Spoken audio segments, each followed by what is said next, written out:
दोस्तों, आज से 10 साल पहले यूपी के मेरठ शहर में एक कमसिन लड़की का खून हुआ था। पुलिस ने 72 घंटे की तफ्तीश की, गहन छानबीन का दौर चला और जब पुलिस ने कातिल का खुलासा किया तो हर कोई हैरान रह गया था। क्राइम कथा में कहानी उसी सनसनीखेज कत्ल की है। दोस्तों, अपराध की दुनिया में ऐसे मामलों की भी कमी नहीं होती जो इंसानी रिश्तों के ताने बाने में उलझे होते हैं। कहीं रिश्तों में धोखा होता है तो कहीं रिश्तों का खून कर दिया जाता है। कई बार इस तरह के मामले इतने पेचीदा होते हैं कि पुलिस को भी उन्हें सुलझाने के लिए कड़ी मशक्कत करनी पड़ती है। ऐसा ही एक मामला आज से 10 साल पहले यूपी के मेरठ से सामने आया था, जहां एक कमसिन लड़की का खून हुआ था और जब पुलिस ने कातिल का खुलासा किया था तो हर कोई हैरान रह गया था। क्राइम कथा में आज कहानी उसी सनसनीखेज कत्ल की है। दोस्तों, सर्दियों का मौसम था। दोपहर के तकरीबन 12 बज रहे थे। मेरठ के नौचंदी पुलिस थाने में रोज की तरह काम चल रहा था। कुछ फरियाद अपनी फरियाद लेकर थाने में मौजूद थे, कुछ लोगों से पुलिस वाले बात कर रहे थे। थाने का मुंशी अपनी लिखा पढ़ी में मसरूफ था। तभी थाने के फोन की घंटी बज उठती है। चंद सेकंड फोन घनघनाता है और तभी लपक कर एक सिपाही फोन उठाता है। दूसरी तरफ से किसी महिला की आवाज आती है।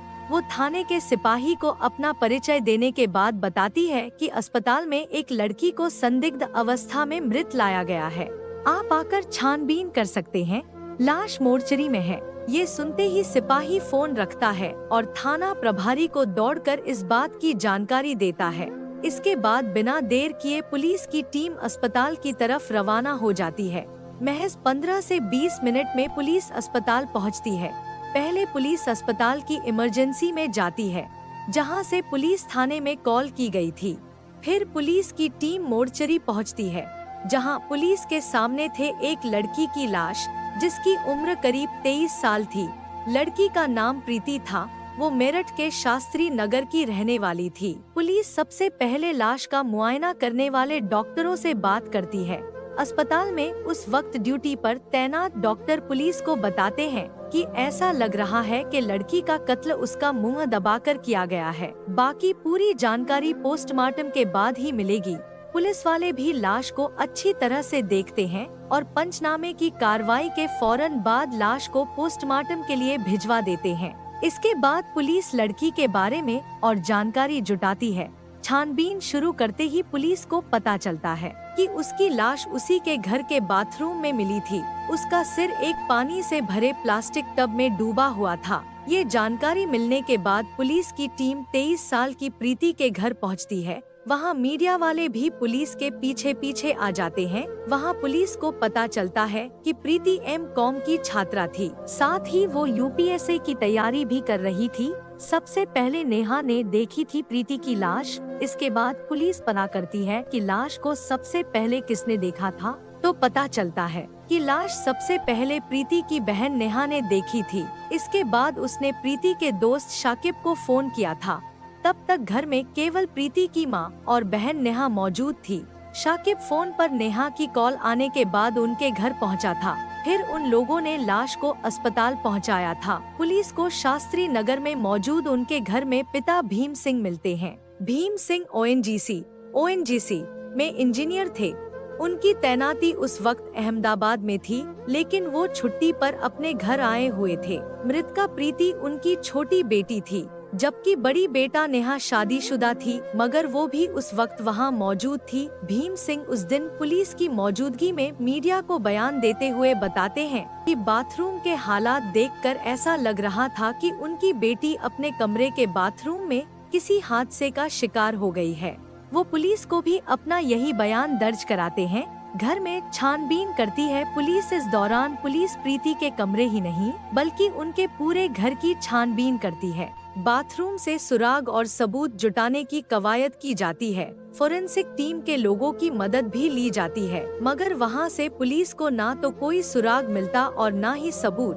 बस पुलिस के पास होता है वो प्लास्टिक का टब जिसमें प्रीति का सिर डूबा हुआ था।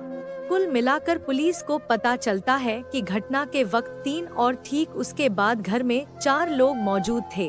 प्रीति के पिता भीम सिंह, मां शशिबाला, बहन नेहा और चौथा शाकिब यानी प्रीति का दोस्त। छानबीन और पूछताछ में पुलिस को ये भी पता चलता है कि प्रीति का दोस्त शाकिब पहले कभी प्रीति की बहन नेहा का दोस्त हुआ करता था, लेकिन नेहा की शादी हो जाने के बाद उसकी दोस्ती प्रीति से हो गई थी। शाकिब का उनके घर आना जाना भी था। प्रीति की मां और बहन ने किया था बड़ा खुलासा। इस दौरान पुलिस देखती है कि प्रीति की मां शशिबाला और बहन नेहा का रो रो कर बुरा हाल है। पुलिस जब उनसे पूछताछ करती है तो वे पुलिस के सामने ऐसा खुलासा करते हैं कि पुलिस हैरान रह जाती है। शशिबाला पुलिस को बताती है कि उनकी बेटी का कातिल कोई और नहीं बल्कि उसका बाप है। शशिबाला पुलिस को बताती है कि भीम सिंह को कभी बेटी नहीं चाहिए थी, उसे केवल बेटे की चाहत थी। वो बेटियों का नापसंद करता था। इल्जाम था कि वो पहले भी बेटियों को मारने की कोशिश कर चुका था। नेहा भी अपनी मां के बयान से सहमति जताती है। नेहा भी पुलिस को ऐसा ही बयान देती है। वो कहती है कि उसके पिता भीम सिंह ने ही उसकी बहन का कत्ल किया है। मौत से पहले उसने प्रीति के चीखने की आवाजें भी सुनी थी, तभी वो उसके कमरे में गई थी जहां सारा सामान बिखरा हुआ था। प्रीति बाथरूम में गिरी पड़ी था, उसका सिर प्लास्टिक के टब में था। अब पुलिस शाकिब से पूछताछ करती है। शाकिब पुलिस को बताता है कि वारदात के वक्त वो वहां मौजूद नहीं था, नेहा ने उसे कॉल करके वहां बुलाया था। वो पुलिस को बताता है कि प्रीति की मौत कोई हादसा नहीं बल्कि कत्ल है, जिसे उसके पिता भीम सिंह ने ही अंजाम दिया है। पुलिस घर में मौजूद कई रिश्तेदारों से भी बात करती है और उस वक्त हैरान रह जाती है जब सभी भीम सिंह पर ही हत्या का शक जताते हैं। अब मृतका का पिता भीम सिंह पुलिस के रडार पर आ जाता है। पुलिस उस पर फोकस करती है। 24 घंटे से ज्यादा का वक्त बीत जाता है। इसी दौरान पुलिस को प्रीति की पोस्टमार्टम रिपोर्ट भी मिल जाती है। रिपोर्ट के मुताबिक दम घुट जाना प्रीति की मौत का कारण होता है, यानी उसकी मौत दम घुटने से हुई थी। जैसा कि अस्पताल के डॉक्टर भी पुलिस को पहले ही बता चुके थे कि उसका कत्ल मुंह दबाकर किया गया था। कातिल ने कबूल किया अपना जुर्म। अब पुलिस एक बार फिर पूरी तैयारी और नए सवालों के साथ प्रीति के पिता भीम सिंह से पूछताछ शुरू कर। पहले तो वो पुलिस के सामने पुरानी हादसे वाली बात दोहराता है, लेकिन जब पुलिस सख्ती करती है तो उसकी जबान पर सच आ जाता है। वो पुलिस को जो कहानी सुनाता है उसे सुनकर सब हैरान रह जाते हैं। अपने बयान में वो बताता है कि उसने पहले प्रीति का सिर बेड में दे मारा, जिससे वो बेहोश हो गई, फिर उसका मुंह दबा दिया। इसके बाद वो उसे खींचकर बाथरूम में ले गया और वहाँ पानी से भरे प्लास्टिक जग में प्रीति का सिर डुबो दिया ताकि ये कोई हादसा लगे। अपना गुनाह कबूल करने के बाद भीम सिंह को कोई अफसोस नहीं था। भीम सिंह पुलिस को बताता है कि वो छुट्टी लेकर अपने घर आया हुआ था। वो अपनी बेटियों से खुश नहीं था। उसे बेटियों को लड़कों से दोस्ती करना भी बिल्कुल पसंद नहीं था।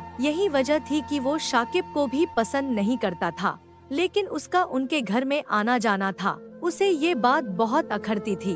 उसने कई बार अपनी बेटी और पत्नी को भी ऐसा करने से मना किया था। उसने कई बार प्रीति से कहा था कि वह शाकिब से रिश्ता खत्म कर ले, लेकिन जब वह नहीं मानी तो उसने प्रीति को ही खत्म कर दिया। गुस्से में आकर प्रीति को मौत के घाट उतार दिया। भीम सिंह का इकबालिया बयान उसके इरादों को दर्शा रहा था। 14 जनवरी 2013 को हुआ था केस का खुलासा। इसके बाद पुलिस ने तमाम पहलुओं और भीम सिंह के बयान की तस्दीक की और फिर 14 जनवरी 2013 को इस मामले का खुलासा किया, जिसे जानकर हर कोई हैरान था।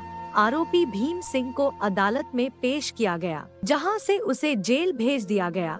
इससे पहले पुलिस ने मौकाए वारदात पर जाकर क्राइम सीन भी रिक्रिएट किया था। उस वक्त इस मामले की जांच की निगरानी मेरठ के तत्कालीन एसएसपी डीआईजी के सत्यानारायण कर रहे थे। उन्होंने इस हाई प्रोफाइल मर्डर केस का खुलासा करते हुए बताया था कि पुलिस ने वारदात के महज 72 घंटे बाद ही इस सनसनीखेज कत्ल का खुलासा कर दिया। असली का कातिल का खुलासा होने के बाद प्रीति के दोस्त शाकिब को पुलिस बाइज्जत छोड़ दिया था। दोस्तों, इस चैनल पर हमेशा सत्य घटना को दिखाया और सुनाया जाता है। अगर आपको स्टोरी पसंद आया हो तो वीडियो को एक लाइक और चैनल को सब्सक्राइब जरूर कर लेना। धन्यवाद दोस्तों।